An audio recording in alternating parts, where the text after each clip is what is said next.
Di masa pandemi seperti ini, kita diharuskan untuk berdiam diri di dalam rumah dan menyebabkan orang memiliki hobi yang baru.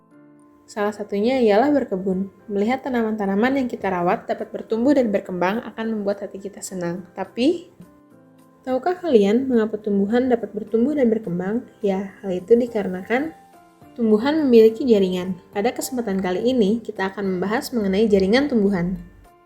Jaringan tumbuhan pada umumnya terbagi menjadi dua, yaitu jaringan meristem dan jaringan permanen atau jaringan yang sudah dewasa. Jaringan meristem sendiri terbagi lagi menjadi dua, yaitu jaringan meristem primer dan meristem sekunder. Sedangkan jaringan permanen terbagi menjadi 5. Yang pertama ada jaringan epidermis, ada jaringan parenkim, jaringan penyokong, jaringan vaskuler atau jaringan pengangkut, dan yang terakhir jaringan gabus. Yuk kita bahas satu persatu. Yang pertama, jaringan meristem. Jaringan meristem yaitu jaringan yang tersusun atas kelompok sel yang tetap dalam masa pertumbuhan dan terus-menerus akan membelah. Berdasarkan cara terbentuknya, meristem dibagi menjadi dua, meristem primer dan meristem sekunder. Meristem primer yaitu jaringan yang aktif membelah terdapat pada ujung batang, ujung akar, dan kuncup tumbuhan dewasa, menyebabkan pertambahan panjang tumbuhan. Meristem sekunder terbentuk dari jaringan meristem primer, menyebabkan pertambahan besar pada tubuh tumbuhan. Berdasarkan letaknya, jaringan meristem dibedakan menjadi 3, jaringan meristem apikal, lateral, dan interkalar. Apikal terdapat di ujung akar dan ujung batang tumbuhan. Lateral berada sejajar dengan lingkaran ditemukannya organ, dan interkalar terdapat di antara ruas-ruas batang. Jaringan permanen. Jaringan permanen adalah jaringan yang berasal dari jaringan meristem primer yang telah berdiferensiasi sehingga mengalami perubahan bentuk dan fungsi. Jaringan ini sudah tidak mengalami pembelahan lagi atau tidak aktif. Umumnya berukuran lebih besar daripada jaringan meristem, mempunyai vakuola yang berukuran besar sehingga memiliki plasma sel yang sedikit dan merupakan selaput yang menempel pada dinding sel, memiliki ruang antar sel, serta sel telah mengalami penebalan dinding sesuai dengan fungsinya. Macam-macam jaringan dewasa atau permanen. Jaringan dewasa dapat terdiri dari beberapa macam yang dibedakan berdasarkan dari bentuk dan fungsinya. 1. Jaringan epidermis. Jaringan epidermis adalah jaringan yang tersusun dari lapisan sel-sel yang menutupi permukaan organ tumbuhan. Jaringan epidermis berfungsi melindungi bagian tumbuhan dari segala pengaruh luar yang merugikan, misalnya perubahan suhu, kerusakan mekanik, hilangnya air melalui penguapan, dan hilangnya zat-zat makanan. Jaringan epidermis memiliki beberapa ciri, antara lain 1. Bentuk sel seperti balok, 2. Tersusun berlapis tunggal, rapat, dan tidak ada ruang antar sel, 3. Tidak memiliki klorofil, dan 4. Mampu membentuk modifikasi sesuai dengan letak dan fungsi. Beberapa modifikasi jaringan epidermis antara lain stomata, spina atau duri, sel kersik, dan trikomata. Jaringan parenkim adalah jaringan dasar pembentuk tubuh tumbuhan. Jaringan parenkim memiliki sel-sel bulat yang berdinding tipis dan terdapat di semua bagian tumbuhan, baik itu pada akar, batang, daun, dan buah. Jaringan parenkim ini dapat ditemukan pada hampir di semua bagian organ tumbuhan. Fungsi jaringan parenkim atau jaringan dasar itu ada 3. Yang pertama sebagai tempat penyimpanan cadangan makanan, yang kedua sebagai tempat berlangsungnya fotosintesis, dan yang ketiga sebagai jaringan penyokong. Jaringan parenkim terbagi menjadi 2 macam. Yang pertama berdasarkan bentuknya dan berdasarkan fungsinya. Macam-macam jaringan parenkim berdasarkan bentuknya. Yang pertama, parenkim falisade adalah parenkim penyusun mesofil pada daun.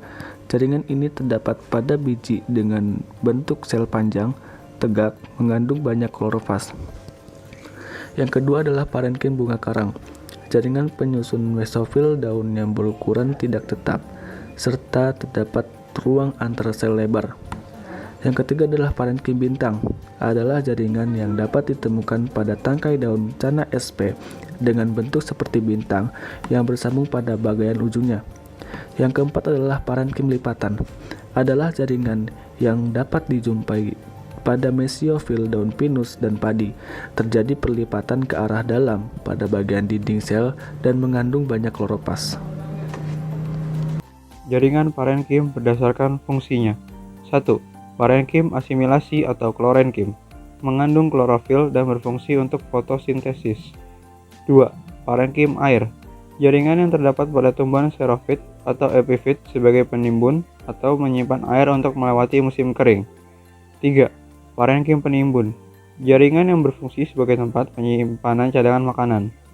Jaringan ini biasa terdapat pada akar, buah, umbi, dan batang. Makanan tersebut dapat berbentuk zat-zat padat, tepung, lemak, protein, dan gula. 4. Parenkim udara atau aerenkim, jaringan yang memiliki ruang antar sel yang berfungsi dalam mengapungkan tumbuhan di air. Hal ini dapat ditemukan pada tangkai daun kana sp. 5. Parenkim pengangkut, jaringan yang berfungsi sebagai pembuluh angkut, baik itu makanan dan maupun air. Jaringan penyokong atau jaringan penguat merupakan jaringan yang memiliki dinding yang tebal untuk menunjang tubuh tumbuhan agar dapat berdiri dengan kokoh.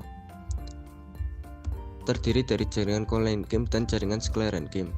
Jaringan kolenkim adalah jaringan penyokong atau penguat pada organ tumbuhan muda dan tanaman herba. Fungsi jaringan kolenkim menunjang dan memperkokoh bentuk tumbuhan, melindungi berkas pengangkut, memperkuat jaringan parenkim. Sklerenkim adalah jaringan pada organ tumbuhan yang tidak mengalami pertumbuhan dan perkembangan. Sklerenkim tersusun dari sel-sel mati dan mengandung senyawa lignin serta memiliki dinding sel yang tebal, sehingga sel-selnya kuat dan keras. Sklerenkim dibagi menjadi dua, yaitu serat dan skleroid. Serat sklerenkim contohnya ada pada serabut kelapa, sedangkan skleroid terdapat pada tempurung kelapa atau sel-sel batu yang ada pada buah bir. Fungsi jaringan sklerenkim yang pertama sebagai alat untuk bertahan terhadap tekanan dari luar, dan yang kedua melindungi dan menguatkan bagian dalam sel, dan yang ketiga menyongkong tanaman yang sudah tua. Yang keempat yaitu jaringan pengangkut. Jaringan pengangkut ini mengangkut air dan unsur hara serta mengedarkan zat makanan hasil fotosintesis dari satu bagian tumbuhan ke bagian lainnya. Jaringan pengangkut terbagi menjadi dua, yaitu xilem dan floem. Yang pertama xilem. Xilem adalah pengangkut zat makanan dengan menyalurkan air dan mineral dari akar menuju ke daun dan bagian tubuh lainnya. Xilem tersusun atas unsur trakeal, serabut xilem, dan parenkim xilem. Yang kedua yaitu floem. Floem adalah pengangkut zat makanan dari hasil fotosintesis dari daun ke seluruh tubuh. Floem tersusun atas bulu tapis, sel pengiring, serabut floem, dan parenkim floem. Jaringan gabus. Jaringan gabus dibentuk oleh cambium gabus atau velogen yang berbentuk memanjang. Nanti velogen akan membentuk ke arah luar, membentuk velum, sedangkan ke arah dalam membentuk velodem. Jaringan gabus juga berperan sebagai pelindung, karena nanti menggantikan epidermis yang rusak. Semakin dewasa umur tumbuhan, epidermisnya akan hilang. Lalu, ciri-ciri jaringan gabus. Jaringan gabus tersusun dari sel-sel yang mati. 2. Dinding sel mengalami penebalan dari suberin, sehingga kemudian menjadi sel mati. 3. Senyawa suberin atau lilin ini mempunyai sifat tak tembus oleh air.